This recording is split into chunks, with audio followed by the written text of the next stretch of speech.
They say you shouldn't want your dead wife's best friend. But I did. Not right away. Not with words or intentions or anything I could explain if someone had caught me in the act. It crept in slow, like how shadows stretch longer before sunset. I didn't even realize it was happening until it was too late to pretend otherwise. And the worst part, I think she felt it too. My name's Cole.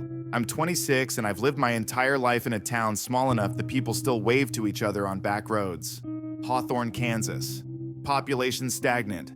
The kind of place where nothing changes, and if it does, the whole town hears about it before it even happens. I used to work at a small auto repair place off Route 17. Oil changes, brake jobs, checking engines for that noise they only made when someone else was driving. It wasn't glamorous, but it paid rent and gave me something to do with my hands, something to make me feel useful. I lost my parents in a crash when I was 18. A semi didn't stop at an intersection, and just like that, the world I knew folded in on itself. No siblings, no extended family worth calling. I was on my own from then on, surviving on student loans and late-night shifts at the gas station. That's when I met her. Her name was Eliza, and she had eyes like secrets. She sat next to me in an ethics class at the local community college. Didn't talk much at first. She'd underline entire sentences with this old purple highlighter until the paper started to fray. She drank black coffee from a dented silver thermos with little stickers peeling off tiny constellations of faded planet. Something that looked like a fox, but could have been a dog. There was a quiet confidence to her. She didn't try to belong, she just existed. Entirely. Like she knew she was meant to be somewhere more than here, but wasn't in a hurry to leave. I asked her out one rainy Thursday, half expecting her to brush me off. But she said yes. And from that night on, my world started spinning in a new direction. Eliza had no one either. Her mom died when she was 2. Her dad made it to 15 before cancer took him. She'd been shuttled around between cousins and couches, holding down jobs just to keep breathing. And yet somehow, she carried herself like every sunrise was a secret, just for her. Maybe that's what drew me in, the way she made pain look poetic. Like grief wasn't a scar, but a language. We moved in together 6 months later. A narrow rental with floors that creaked like they remembered arguments we hadn't had yet. The water in the shower never got hot enough. The kitchen window always stuck halfway open, letting in bugs and summer heat. But we made it ours. Nights were our ritual: cheap wine, microwave dinners, legs tangled on the couch while an old movie played in the background. I memorized the slope of her back as she curled into my chest. The way her breath hitched when she was about to fall asleep but didn't want to yet. The warm citrus scent of her shampoo that lingered on the pillow longer than she did. She'd hum when she washed dishes. Whisper jokes under her breath like they were meant only for ghosts and me. When we made love, it wasn't loud, it was slow, patient.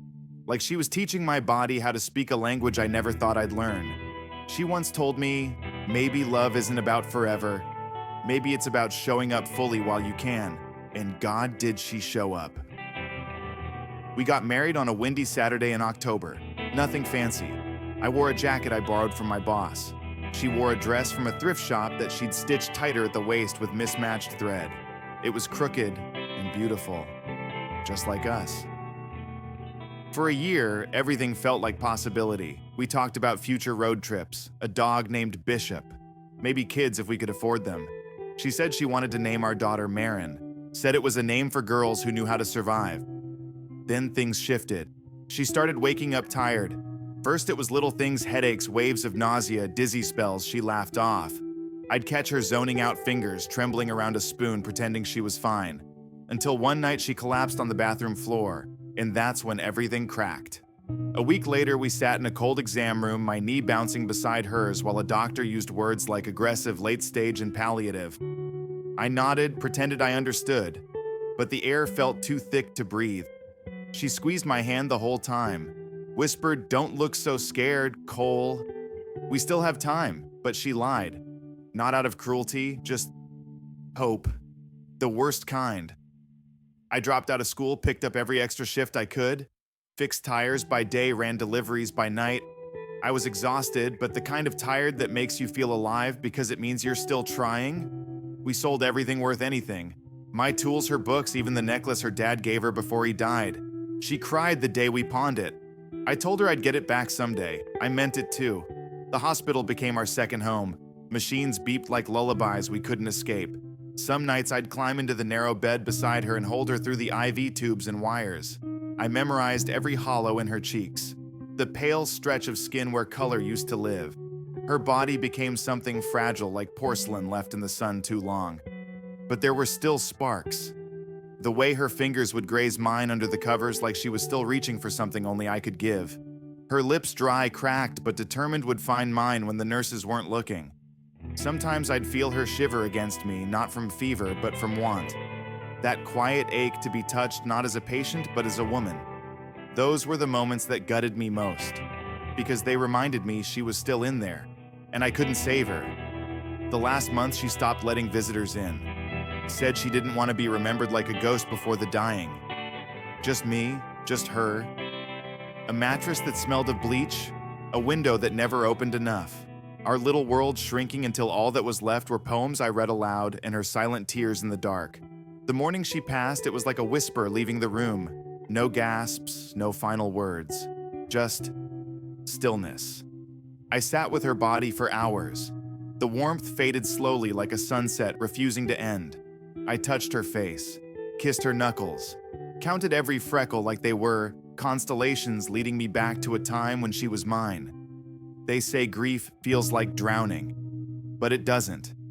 It feels like being the only one left dry after a storm, wondering why you didn't get swept away too. The funeral was a blur, a handful of people, a dozen cheap flowers. I stood at her grave with mud on my shoes and her name carved into cold stone. It felt wrong, like trying to fit a hurricane into a teacup. I didn't speak to anyone, not until I heard a voice behind me. "Cole," she said. I turned. It was May, Eliza's best friend, and she was wearing the same shade of lipstick Eliza used to steal from her. She walked up without flinching, slid her hand around my arm like we'd done this 1,000 times, and whispered, "You shouldn't be alone tonight." I didn't argue, because part of me already knew I wasn't. The house smelled like lemon cleaner and lavender candles that had burned too low to hide the absence. Eliza's shoes were still by the door, one slightly tilted like she'd just slipped them off and gone to bed. Her coffee mug, chipped and lipstick stained, sat in the sink beneath the trickling faucet. The framed photo from our wedding leaned slightly to the left on the mantel, as if even gravity had grown tired of pretending everything was fine. May didn't say much when we got inside. She moved with this quiet grace like she'd been here before in some other lifetime. She didn't sit on the couch or perch awkwardly at the kitchen table. She went straight to the stove, pulled open the bag she'd brought, and started unpacking. Soup, crackers, a bottle of wine that looked too expensive for someone who worked nights at the vet clinic. "I figured you hadn't eaten," she said without looking at me. She was right. I hadn't even realized I was hungry until I smelled the soup warming. Carrots, onions, something earthy beneath it all, rosemary maybe. The kind of scent that reaches back into your ribs and reminds you what comfort could feel like if you let it. May poured wine into mismatched mugs. We sat across from each other at the kitchen counter, the silence curling between us like steam from the pot. I stared at her fingers wrapped around the ceramic. No nail polish, just clean and short. She'd always been practical, efficient, a little intimidating. "I didn't come to fix anything," she said finally. "I just couldn't sleep knowing you were in here by yourself." I nodded, unsure if I should thank her or run from the ache she'd just named. The first sip of wine hit hard, not because of the alcohol, but because her gaze never left mine. And in it there was something raw, something I wasn't ready to admit I needed. We didn't talk about Eliza, not yet, but she was everywhere. In the soft hum of the refrigerator, in the uneven heartbeat of the clock, in the way May looked around the room without staring at anything too long. Later we drifted to the living room. She curled her legs under herself on the couch, wearing a worn gray sweater that slid just enough to reveal the curve of her shoulder. Her skin was pale, freckled, a soft contrast to the shadows gathering around us. I sat on the floor beside her, back against the coffee table glass, dangling loosely between my fingers. And then, like some dam broke inside me, I started talking. About Eliza's humming. About the list of baby names she kept hidden in her notes app. About how she hated the texture of pears but loved the idea of them. I talked about her hair falling out in clumps and how she laughed the first time I found strands on the pillow and panicked. May didn't interrupt. She just listened. Still. Silent. Unflinching. At some point, I reached for the blanket Eliza had crocheted during her second round of chemo, uneven, loose in places, but warm. I tossed it over May's legs without thinking. "You don't have to carry all of it alone, you know," she said softly, pulling it closer to her lap. "I don't know how not to," I admitted. She leaned forward, not quite touching, but close enough that I could feel the warmth of her knee against my thigh. The tension in the room didn't crack. It rippled, a subtle pulse just beneath the surface of grief. Her hair had fallen into her face. I wanted to tuck it behind her ear. I didn't. Instead, I stood, poured us each another glass. When I returned, she was holding a photo. One from the early days, me and Eliza at the fair, her on my back, both of us laughing like we had years ahead. May's fingers brushed the edge of the frame like it might cut her if she wasn't careful.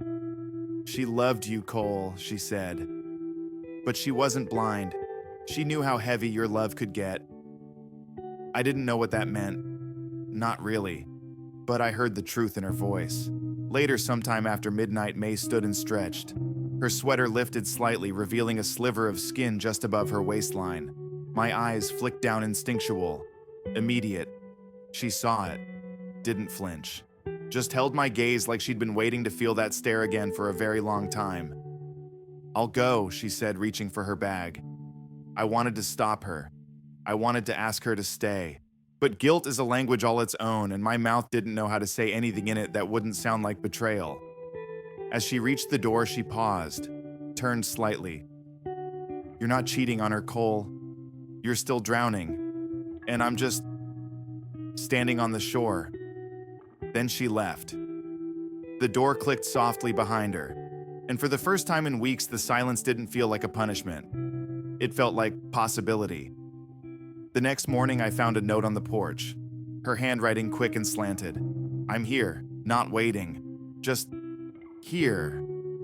That day passed like fog, thick, colorless, slow. I didn't eat the leftover soup. I didn't touch the wine glasses still sitting by the sink. But I did read that note a dozen times. Maybe more. By sunset, I stood barefoot on the porch, just breathing. I wondered what Eliza would say. If she'd be angry. If she'd understand. If she'd whisper from wherever she was that this wasn't betrayal, it was survival. Or maybe she wouldn't say anything at all. Maybe she'd just smile, sad, knowing, and let me go. 3 days later, May came back. No knock, just a soft call of my name through the screen. She held a box in one hand. A box of Eliza's things. Stuff she'd kept over the years-old: birthday cards, a ticket stub from our first date, a dried-out flower from the bouquet Eliza carried when we eloped. "I thought you should have these," she said, holding the box like it might combust. I nodded. Took it. Set it down gently beside the door. Our fingers brushed. This time I didn't pull away. She didn't come inside that night. She didn't need to. Her presence lingered like perfume on an old jacket.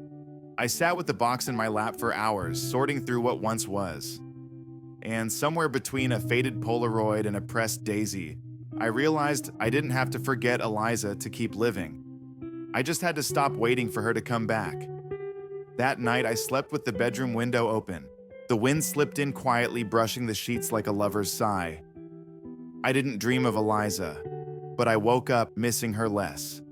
There's a kind of guilt that crawls under your skin, quiet and steady like ivy curling up the side of a house. It doesn't scream or sob. It whispers. It lingers. It watches you every time you laugh too easily or sleep too well. Every time you notice the curve of someone else's mouth and feel your stomach stir, not with hunger, but want. That week, I started noticing May's scent before I even saw her. Sandalwood, vanilla, and something sharp underneath, maybe citrus or clove. It would hit me like a memory I'd never lived, something warm pressed up against the edge of grief. She came by most afternoons now. Always with a reason: groceries, a casserole, returning a hoodie I'd forgotten in her car last winter. But we both knew she didn't need an excuse.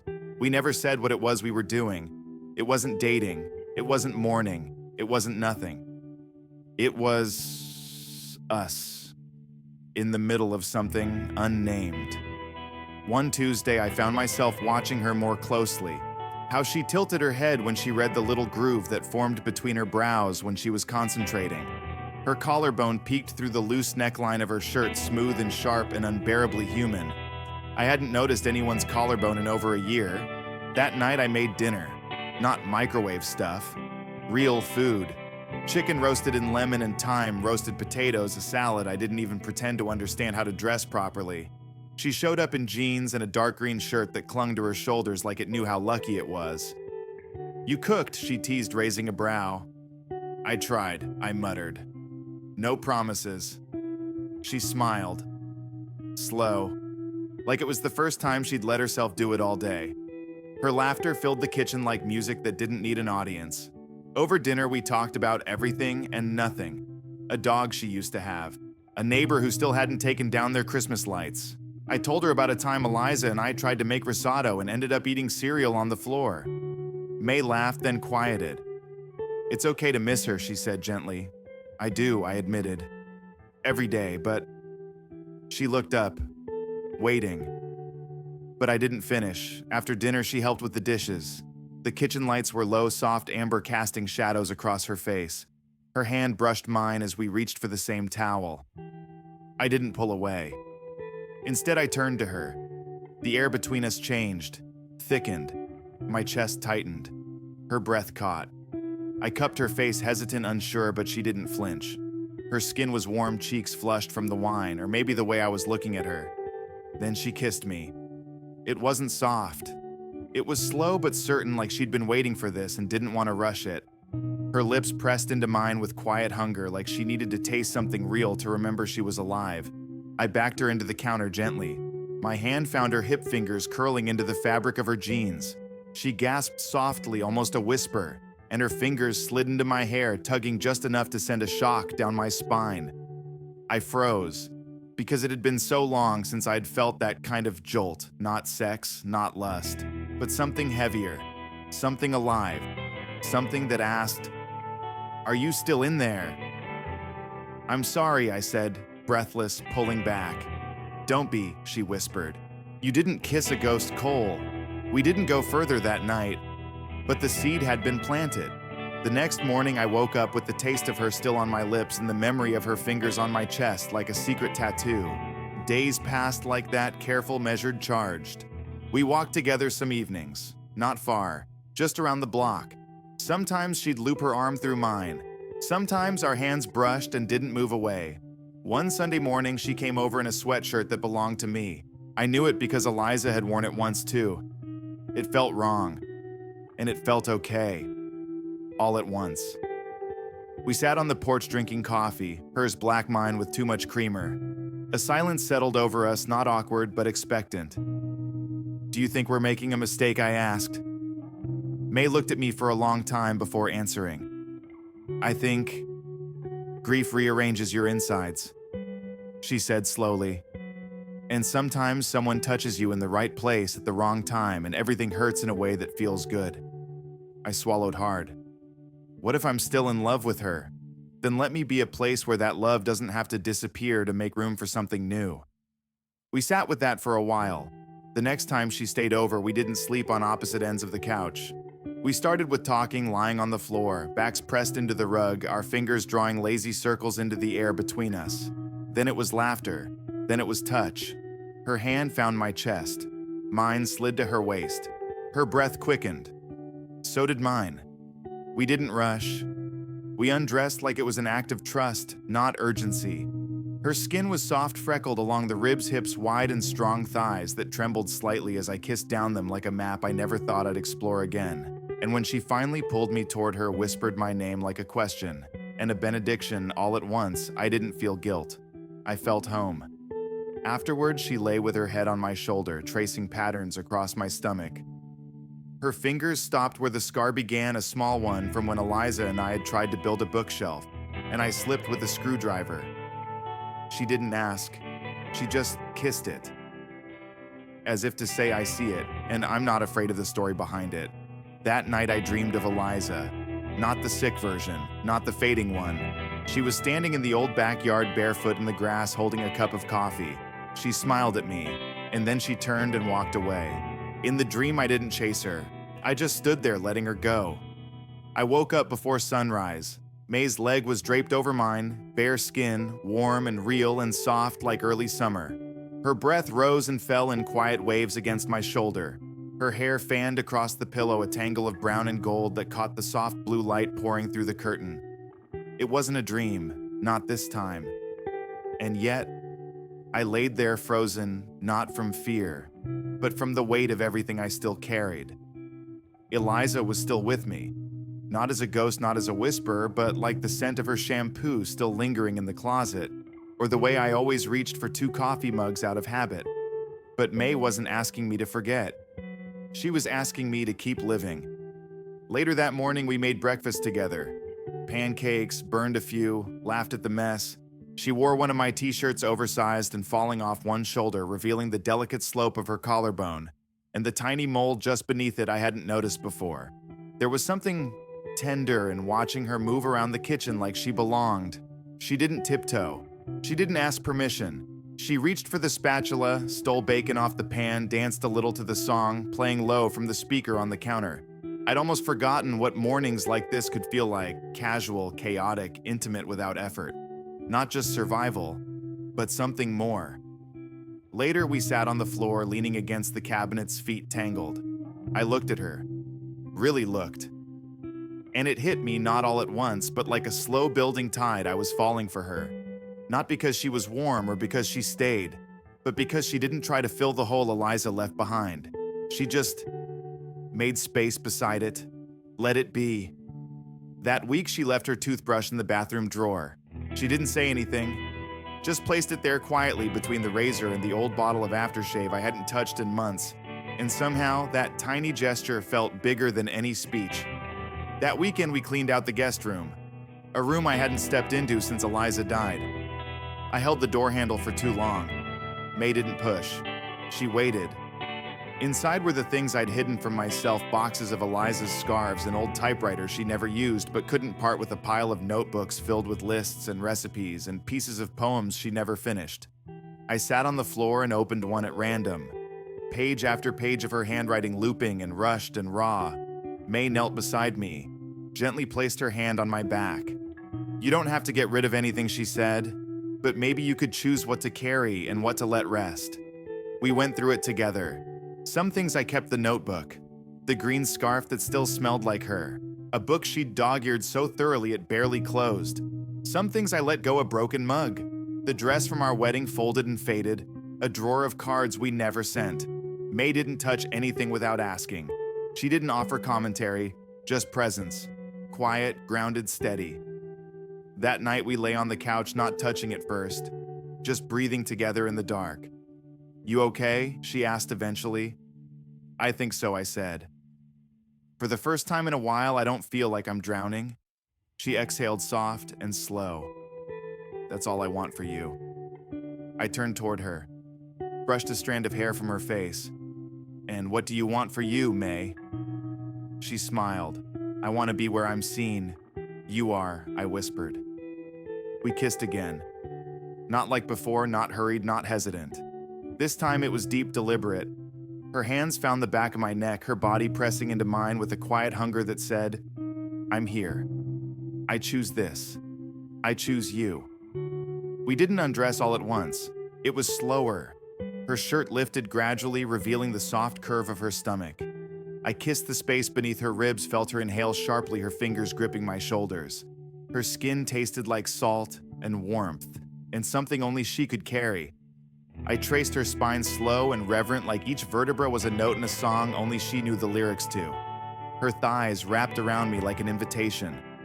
We moved together not to forget Eliza, but because we were both still alive. After we lay tangled in silence, sweat drying between us, hearts still racing. "I don't want this to be something we tiptoe around," I said into her hair. "I want it to matter." She lifted her head and met my eyes. "Then let's stop tiptoeing." And we did. From then on, May stopped bringing excuses with her. No more super boxes. Just herself. Some nights she stayed. Some nights she didn't. But each time she came through the door, it felt less like a visit and more like coming home. The town started to notice. Hawthorne isn't subtle. A neighbor stopped me at the gas station, asked, "Is that Eliza's friend I saw on your porch?" I nodded. He didn't say more, just gave me a long look and nodded back. Like maybe he understood, or maybe he didn't. But it didn't matter. I stopped feeling like I owed the world an explanation. One afternoon, May and I drove out to the lake. Eliza and I used to go there in the fall, sit on the hood of the car, and toss bread to ducks that never came. The water was still, the wind gentle. We sat in the grass side by side. "I haven't been back here since she passed," I said. May didn't look at me, just took my hand. "What do you feel?" Everything I whispered. "And maybe nothing." "That's okay," she said. A moment passed, then she added, "Eliza knew how to love. But you've learned how to keep going. That's its own kind of love." I turned to her. "How did you get so wise?" She smiled, eyes glinting with something I couldn't name. Pain teaches you what books can't. On the way home, she reached over and rested her hand on my thigh. Not possessive, just present. I covered it with mine and left it there the whole drive back. That night we danced in the living room. No music, just the rhythm of bare feet on old hardwood and the soft hush of evening settling in. May leaned into me, lips at my ear. "Let's build something," she whispered. "Something just ours." And in that moment I knew. She wasn't a second chance. She was a continuation. The next morning she handed me a folded note as she left for work. "You were someone before the storm. You're still someone now. I just get the joy of meeting you again." I sat at the table reading it over and over, and somewhere deep in my chest where the grief used to live, something started to bloom. Not instead of Eliza, but beside her. Time didn't heal. That was the lie people kept telling me, that if I just waited long enough, if I kept breathing, kept moving, somehow the pain would fade. It didn't fade. It changed shape. Some mornings I still woke up reaching for someone who wasn't there. I still caught glimpses of Eliza in crowded parking lots, still heard her laugh in the static between songs on the radio. But now those moments didn't crush me. They anchored me, reminded me that I had loved deeply and survived it. May and I found rhythm in the quiet. She started leaving more than just her toothbrush. A book on the nightstand. A second set of slippers by the bed. The scent of her lotion clung to the sheets, something warm, like almond and honey. And I found myself pulling her pillow close on nights she worked late just to breathe it in. We didn't talk about the future in grand declarations. It crept in through the little things, grocery lists, written in both our handwriting, shared playlists for long drives, arguments over what shade of green to paint the bedroom. Then one night it happened. I came home late from the shop. She was already curled up on the couch wearing my flannel shirt, hair twisted up loosely, glasses sliding down her nose. In her arms, cradled gently like a secret, was a tiny white onesie. She looked up, eyes cautious, voice barely a breath. "I'm late. 2 weeks." I stared. I took 3 tests.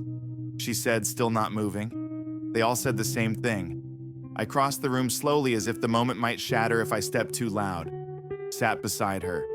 Reached for the fabric in her lap. The onesie had little stars on it, blue and gold. It looked too small for reality. "You're pregnant?" I asked, voice raw. She nodded. "I wasn't sure how to tell you. I didn't want you to feel trapped." I laughed, not because it was funny, but because I didn't know how else to let the relief out of my chest.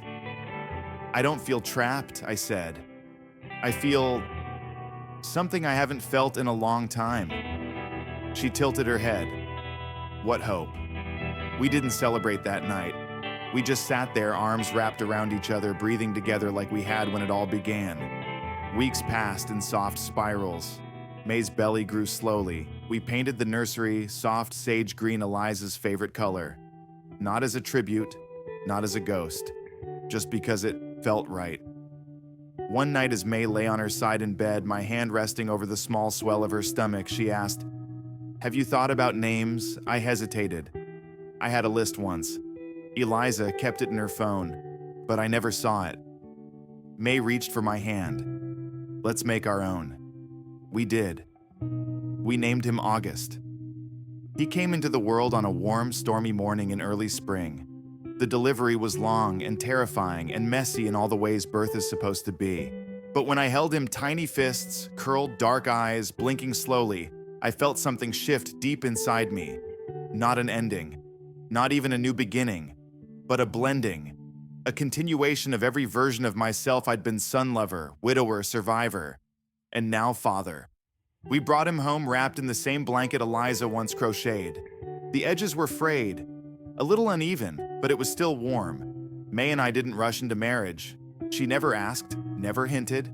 But one morning while we sat on the porch watching the sunrise, August asleep on my chest, she looked at me and said, "I'd say yes, you know."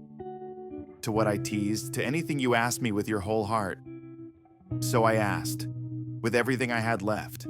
We kept the wedding small, backyard, string lights, friends from town.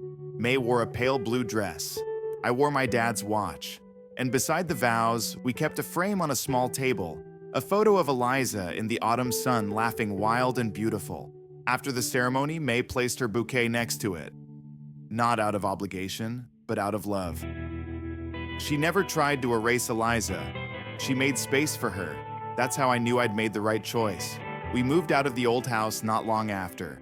Not to run, but to breathe. To live somewhere that didn't echo every moment I'd already lived.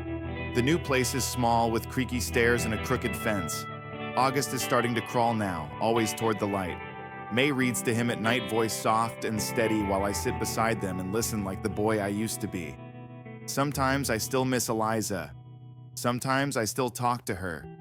Tell her about August, about May, about the man I'm still trying to become. And sometimes when the house is quiet and the wind moves just right, I imagine she's here.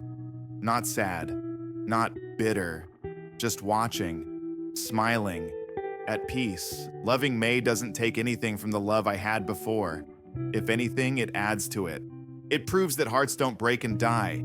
They break and grow and bloom again. And I think that's the truest kind of love there is.